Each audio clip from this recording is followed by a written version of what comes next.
So basically, what the cartoon shows here is that what we hear uh, and what it means to the birds are completely two different things. Um, and that's what we are going to talk about today, which is avian vocal behavior. Next, please. Um, as Sharat sir said, I'm an architect by qualification, but I've been bird watching over a decade now, and I've seen like 90% of Indian bird species. And I always say in all my lectures that I breathe birds. So everything that has to do with birds, it comes very naturally to me. So be it bird watching, sound recording, feathers, whatever it is to do with bird, it just comes very naturally to me. 24/7 I can spend with birds. I have recorded over 500 bird species in India, and 39 of my recordings have been used as a ID reference for ID in Merlin app from eBird. I'm also the founder of Feather Library, so the same slide you'll see tomorrow as well. And currently I'm working as an associate curator at National Center for Biological Sciences. Next, I can just tell you. So the first sound is the sound of peafowl, the typical "eow, eow" sound, right? And the second is, can you do next please? The second is pale-billed flowerpeckers, very high-pitched sort of a sound, right? So go back. So just imagine you are listening to the sound as I'm saying it. But so when we are hearing something, okay, that's one of our senses. That sense needs to be somehow reflected in a way for us to see in order to understand it better and analyze it better. Because as I said, that if you see this and if you just hear like that's just a sound which it's not about the familiarity of the sound. It's about how do we represent that sound in order to understand. Right. So next. So now there are computer programs which can convert these bird sound to visual representations. That same sounds which I was playing earlier, if you see the first top left top sound, that is the peafowl sound, and if you see the bottom one, that is the pale-billed flowerpecker. Now that is something which is called an oscillogram, which just represents the loudness. So even when we talk, right, so you see all these waves. So that's one way of representing it. But if I'm talking like this and if I'm talking like this, there is a change in frequency. So how do you measure that frequency with one type of scale, which is impossible? And in birds, you know that owls, for example, they'll be like, hoo, hoo. It's like so low. And then there are birds like flowerpecker and sunbirds will like tss, tss, that sort of sound, which is so high. And then there is this entire spectrum in between, right, of birds. Bulbul comes somewhere in between. And how do you know whether the sound is bassy or whether the sound is in the higher frequency? For that, the other type of chart which is there, which is not very readable right now, but I can answer the questions which are there, but I can just explain it a bit. I think I might need a mic because I'll have to go there and point. So as I said, that these are 3 notes of Indian peafowl. And all these are the notes of pale-billed flowerpecker. Now, that is the oscillogram, which shows the loudness of any sound, even the human sound. So human sound also we read this generally. For the frequencies, to know whether the sound is bassy or it's high-pitched, there is another graph which is called a spectrogram. So what it does is, so basically this is time versus loudness, and this is time versus frequency. So the y-axis is the frequency and the x-axis is the time. So if we first talk about Indian peafowl, so you see this 3 lines here. Those are the places where the Indian peafowl is calling. Now, this is in herds, which starts from 0, then 2000, 4000, 6000 onwards. So, if you see that the peacock frequency is quite low, and the flower pecker is somewhere around 8000, which are these sounds. So by looking at it, you know that that sound, it also could be an owl, because it's quite bassy, so it requires a lot of practice in order to read the spectrogram, but just by comparing it, we would know that, okay, this is low frequency, this is high frequency. The best way to study a sound is a combination of both of these. Because in this, you would not, so the yellow parts are the loud parts, but still you would not know the loudness. So the best way to understand any sound is a combination of both these things. Next slide, please. Which is something like this. So again, we are talking about the pale-billed flower pecker, and if you just compare it, so what happens is I'll come to that, but this is time, these are hertz frequency, and then that is decibels, which is the loudness. So you can just put in that, okay, this sound is not that loud, whereas this sound is the loudest in the entire sound. So that particular sound will be the loudest, and then accordingly you can analyze both the graphs together and then try to, and this is not a big science actually, it just requires a lot of reading into it. So those who are using eBird, I'm sure many of you are using eBird. What eBird does is it directly converts your sound into the spectrogram and shows you the spectrogram. So if you record something in Merlin, it's going to show you the spectrogram, and it's a very easy way of looking what you are hearing. So while recording also, if you can see the spectrogram, it's even better because you are actually seeing how your recording is turning out to be. Next. So there are many computer programs for sound editing, as you saw in the previous slide, where you can get the oscillogram and the spectrogram, everything at once. So if you have sounds and you want to analyze them, or you want to upload them or edit them, whatever. One of the few common, so this Logic and Ableton, and those are like very high-end for sound engineers and all. As bird watchers, we don't need them. Audacity is one which we can use. Adobe Audition is another one.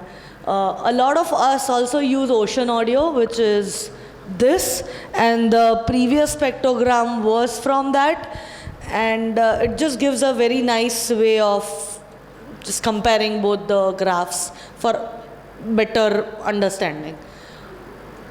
Next. Okay. So this was just a basic of how to read the sounds, and now let's talk about the vocal signals. So I think that's a question every time everyone has, because people try to say that ह्या birdचा call असा आहे. That is the normal way of saying, and which is most of the times which is not correct technically, scientifically, because there is a huge difference between the call of a bird and the song of a bird. त्यांचे uses पण वेगळे आहेत. म्हणजे असं नाही आहे की नुसतं त्या लोकांना मन होतं आहे म्हणून ते वेगळे कॉल आणि सॉन्ग करत आहेत. त्यांचे जिथे जिथे यूज होतं आहे ते पण वेगळं असतं. पण generally if you want to give a definition तर bird songs are complex and generally breeding season वेळी ते जास्ती ते बर्ड्स सॉन्ग काढतात.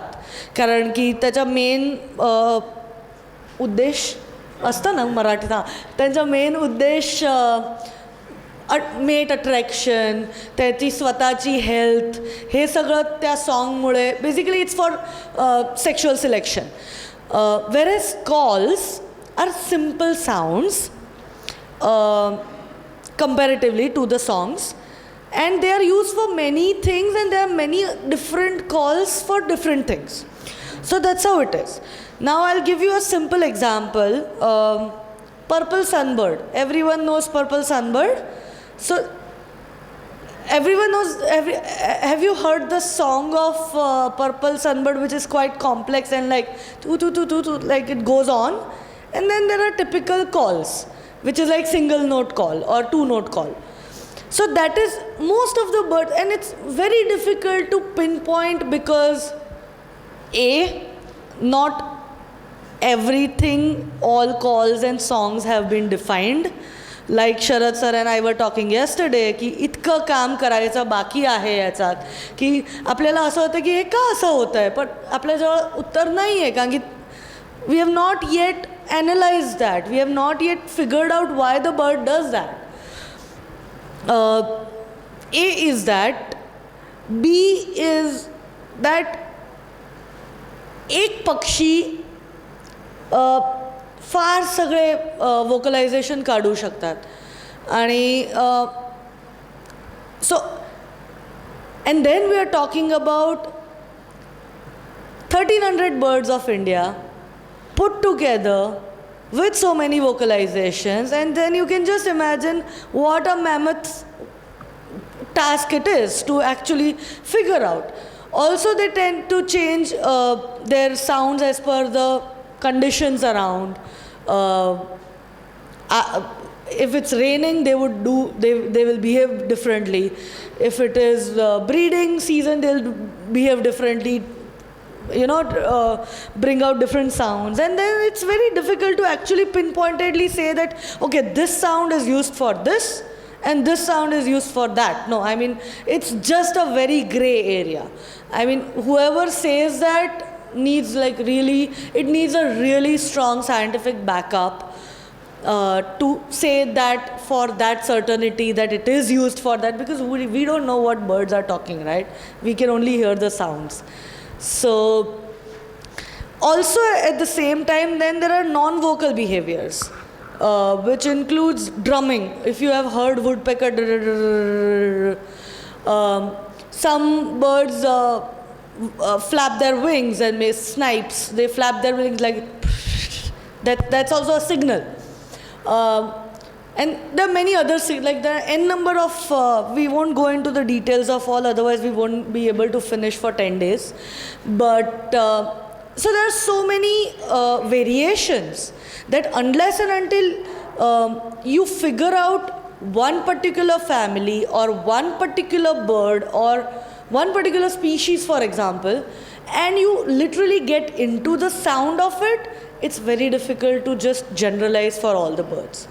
But still we have I've put in some slides to just explain what are the general types of, what are songs used for and what are the general types of calls. Next. There's just a little biology, my biological soul comes in between, but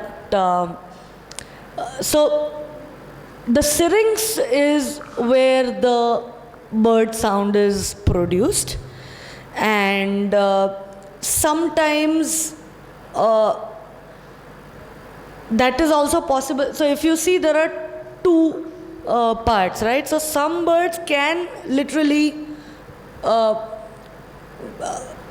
what do you call, generate two sounds from two different sides, and that is mainly used to produce two sounds at the same time,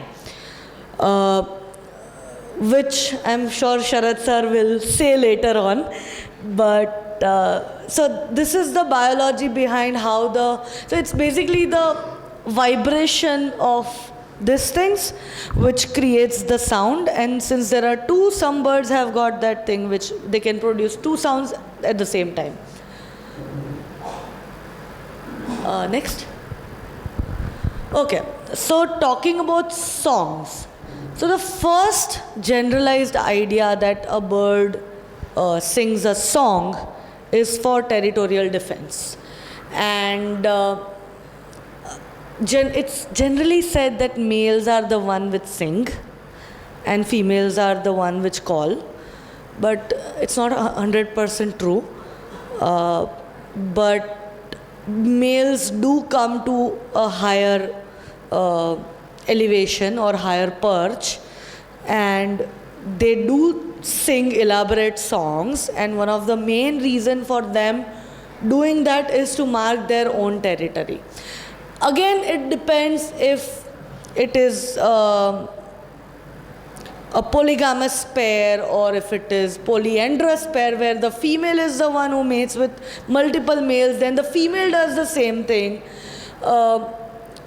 Lots of permutations, combinations. So, but for example, in this case of Indian robin, right? So the male would be coming on a mound, sometimes rain quail, which we have seen like coming on top and singing. But that's also not, it's a song, come call, and there's a lot of gray areas. But main idea of any song, elaborate song, is that the male is trying to boast its health to the other males around, that, okay, I am a healthy male, this is my territory, and don't try to enter into my territory, otherwise we are going to have a territorial fight. Whenever there is a juvenile male, at that time also this becomes very important, because the juvenile males would learn from the adult males, and then they will have some rifts between them. But mainly it's like this, that okay, I have good health, so it's for the females that okay, come check me out. I sing good, so I'm of good health, and to the other males that stay away. Next.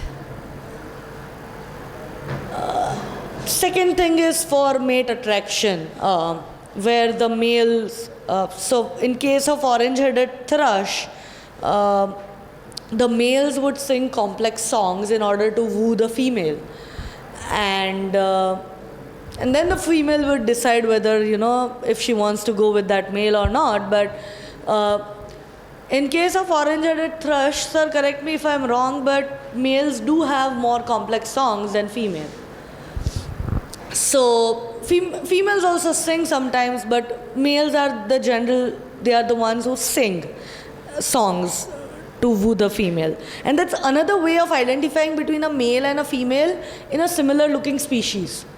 That whether it's like kind of monomorphic species which look alike, more complex songs will generally, most of the time, 99% of the times, it will be coming from the males. Next. Again, the same thing, proclaim sex. When the species they look alike, the male and female, they have different songs in order to proclaim their own sex.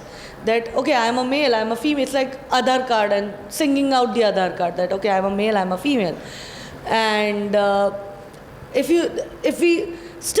we need a lot of, whatever we are talking about, it's on the knowledge which we already have. But still a lot of scientific backup, especially for Indian birds, needs to be there. And for everything to, you know, prove them, these are facts which are known, but still we need proofs, right? So a lot of work on this bird sounds needs to be done.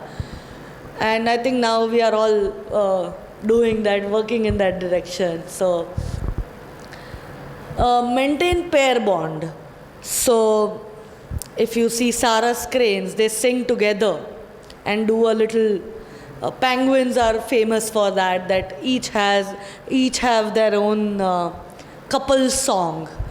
So the songs are also used to maintain the pair bond, and I think, sir, we should do that next project where we should actually identify Saras Crane pairs and analyze the songs and see if there are any differences in that each couple has a different song or not. Because to our ears, everything sounds very similar. But when you actually see the spectrogram and analyze it, there are minor variations which only birds can hear. As a species, we are a stupid species, I tell you. We are not intelligent. If you just think about what birds can do with little brain of theirs, it's mind-blowing that they can find out so little variations in sounds that we're like, we don't know anything. We are not worth it. So, but yeah, I mean, so another use for songs is to maintain pair bond. Types of calls. I'm sure by looking at this photo you can hear that alarm call in your head. Like, it's in India, it's everywhere, and this is like the most common sound and most common alarm call you can hear. It's like going on and on and on and on. But what is important is that in alarm calls also, in many birds, there are different alarm calls for different situations. So if there is a threat from the ground, birds tend to give different alarm calls. Then if there is a raptor flying overhead, then the alarm call is different. If they are breeding, I mean, if the chicks are there, then the alarm call is different. If they are just feeding and they see some threat, then the alarm call is different. So for each situation, the alarm calls also vary. For example, I've written this, that if the raptor is flying, then they'll hide and give a smaller indication that, okay, there is a danger, okay, don't. But if an owl comes, and you have seen the drongos mobbing the owls, right? So if the owl is there, then everyone will gather together and then they'll just mob the owl till it flies away. So, and that time also they produce alarm calls. So both the types of alarm calls are, they're basically all different sounds are used for different situations. Like we are using the alphabets to project our words for different situations, birds also tend to do that with whatever limitations they have.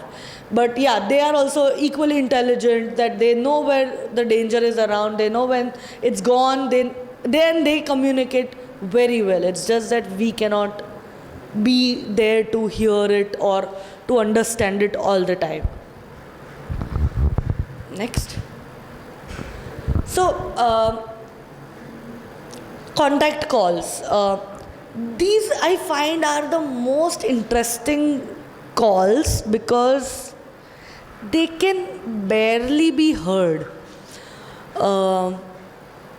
Songs are very loud, the general calls are very loud, but the contact calls, if you would have observed a red-vented bulbul, for example, while feeding, it will be like hopping from tailor bird, for example, any bird, like while feeding it will be hopping from one branch to the other branch, and then it will be like this sort of very faint sound will be there, and the bird will be making it, and that will be a contact call. But it's so difficult to record it, it's so difficult to analyze it, that we can barely hear it. I know this because there was a nest of red-vented bulbul back in Ahmedabad, and whenever the other adult was going to come to the nest, if one adult was at the nest, and whenever the other adult was going to come, this bird sitting on the nest would make this sound. And then we would know, okay, now anytime the other bird would come. But they would be hearing each other. That, okay, I'm here, you come here. So that's what I'm assuming again. But it is so interesting how they communicate while feeding, and they literally talk to each other and they can communicate very well. And if whenever next time you hear this very faint, then please try to pay more attention on what the bird is doing. Next. Flight calls. For example, waders or migratory birds which fly in flocks, they generally don't make any sound. But they only make sound when they are flying. Or if they are disturbed and they fly away, then they'll again make the alarm call and fly off. Or if a flock of migratory birds is flying overhead, then you'll hear curlews, Eurasian curlews, sandpipers, everyone calling. But those calls would not be sandpipers would not be like sitting at one place and calling like a passerine bird, It will only call when it's taking the flight. And I think it's limited to it's common in quite a few birds which only call while they are flying, and that's maybe only sound they have. Maybe it's for communication while migrating, or it's for the next location, or whatever it is. But so that's also another very interesting call. Also the parakeet which gives the call while sitting, and the parakeet which gives the call while flying are two different sounds. So if we just think like this, then I think many birds tend to do this. Still, we don't know the exact reason why they do it. So it's just an overview of the types which we should look out for. Begging calls. Most bizarre sounds in the world. Nothing like this adult species, and just some noisy, irritating, like a kid crying, give me food right now, sort of a thing. And that's also different from species to species. And I'm not even talking about families to families, that's like very far, but species to species it's different. And here I would like to share a very interesting thing which I read in the book called Cuckoos. And cuckoos are parasitic breeders, right? So they don't make nests. Talking about the begging call, so I can understand if the species it's not a parasitic breeder, then it's okay that the parent understands the chick's calls and gives it food. For cuckoos, for example, let's say one cuckoo has laid an egg in jungle babbler's nest, and another cuckoo has laid an egg in sunbird's nest, for example. What is interesting is that the cuckoo which is from the jungle babbler nest will have a different vocalization that matching to the jungle babbler vocalization to beg for food, and the cuckoo which has been grown up in sunbird's nest will have a different vocalization for begging which is matching to the sunbird. So from the egg itself it knows that, okay. And what is even more bizarre is that cuckoos from jungle babbler nest tends to breed with the cuckoos of jungle babbler nest to follow those genes which have evolved, and then the host species would change its behavior and the cuckoos would change it back again. And that just keeps on going and going and going for like thousands of years now. And this part of begging and changing their variations, like, being like annoying and but also like, please give me food sort of a thing, which is very interesting in terms of cuckoos, which I think we all should keep it in mind, that we should definitely, that is something to look at, and the vocalizations which are based on the host species. Yeah, I think that's about it for the vocalization. Yeah, other types of vocalizations, dawn chorus. Dawn chorus is generally if you are doing patch birding, and I know many of you are doing patch birding, then there is a sequence.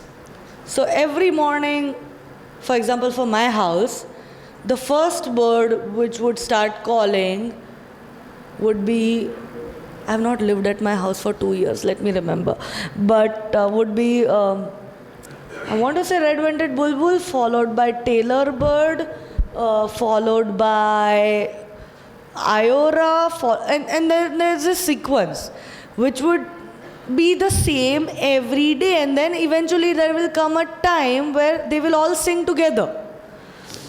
So that might have to do something with the daylight timing, or to, that the day has begun or something of that sort, but there is a sequence which is followed, and almost every day for the resident birds.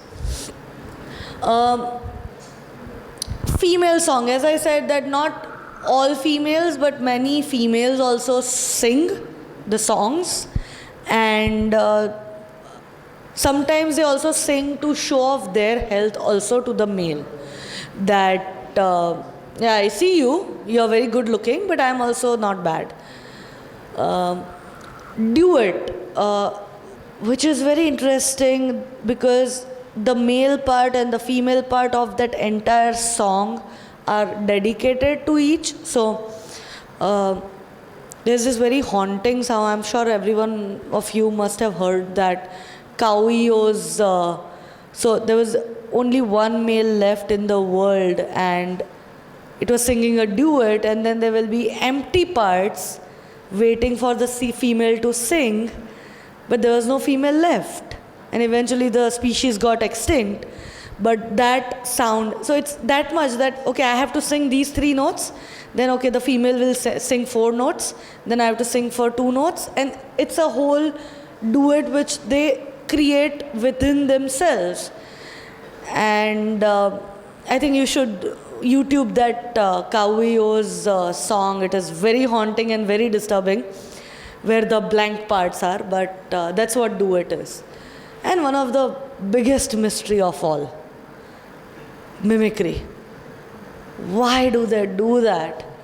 Like, why Drongo would, मांजरांचा आवाज काढून त्याला काय मिळणार आहे? कशाला लाईफमध्ये confusion create करता तुम्ही? एक तर ऑलरेडी एवढे कन्फ्युजन्स आहेत, कळत नाही कुठल्या बर्डचा कुठला कॉल आहे, त्याच्यात परत मिमिक्री येते की कुठला तरी तिसऱ्याच बर्ड दुसऱ्या बर्डची मिमिक्री करत असेल. कशाला? सिम्पल ठेवा. पण नाही, nature at its best, it's not going to make our lifes any easier.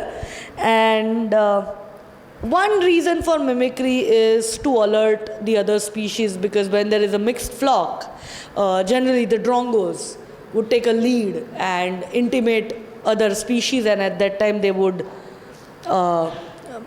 the drongos would mimic the other species in the mixed flock, their calls. But some birds, I think, I don't know, I still don't understand. If any one of you know, then please tell me why drongo mimics cat. What is the reason behind that? There is no reason behind that. But anyways, so, and as we said, there's another thing called flight song, which is like when they fly, they sing a song, and it's not a flight call, but a different version of flight sound. So this is just an overview about the types of sounds and songs there are for any birds. And the deeper we go, the more problems we create, as we are going to see today. And that's what we are going to aim at. Thank you.